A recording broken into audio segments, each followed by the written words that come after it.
22 जनवरी से पहले अयोध्या के आसपास जटायु देखने को मिल रहे हैं, जिसको शुभ संकेत माना जा रहा है। आखिरकार हम आज आपको बताते हैं श्री राम से जटायु के मित्रता के बारे में। रामायण में आदर्श पात्रों की कमी नहीं है। इन्हीं में से एक हैं गिद्धराज जटायु, जो अयोध्या के राजा दशरथ के मित्र होने के बाद भी प्रभु श्री राम के अनन्य भक्त थे।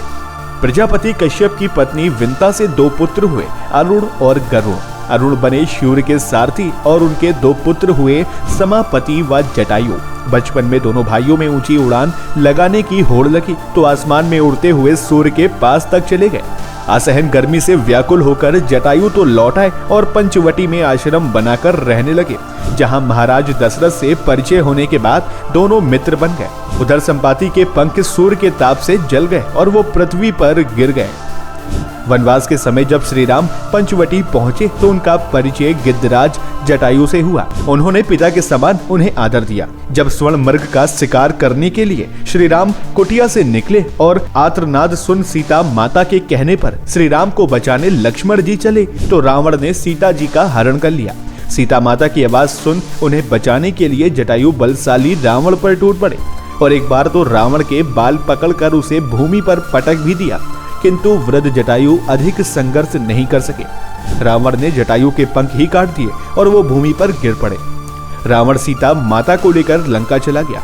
इधर सीता जी को ढूंढते हुए श्री राम ने मरणासन जटायु को देखा तो भावभीन हो गए। जटायु ने बताया कि किस तरह रावण ने उनकी ये दुर्दशा की है और सीता जी को दक्षिण की ओर ले गया।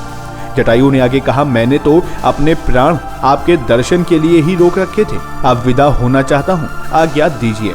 श्री राम ने उनसे कहा, आप प्राणों को रोके, मैं आपको स्वस्थ कर अजर अमर कर देता हूँ। जटायु तो भगवत भक्त थे, उन्हें शरीर का मोह नहीं था।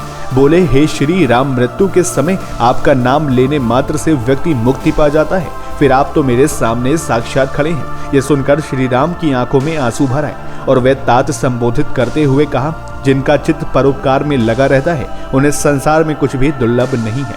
आप इस शरीर को छोड़कर मेरे धाम में पधारे। श्री राम ने जटायु को अपनी गोद में ले लिया और उनकी जटाओं में लगी धूल को साफ करने लगे। जटायु ने उनकी गोद में ही शरीर छोड़ दिया। जिस तरह एक सत्पुत्र अपने पिता की मृत्यु के बाद अंत्योष्टि करता है, ठीक उसी तरह श्री राम ने गिद्धराज जटायु का दाह संस्कार किया और जलांजलि देकर श्राद्ध क्रम किया। ये तो पक्षीराज का सौभाग्य था कि जो पुत्र अपने पिता दशरथ जी की अंत्येष्टि नहीं कर सका, वही उनका अंतिम संस्कार कर रहा था। इस क्रम के समय वे जानकी जी का वियोग भी भूल गए।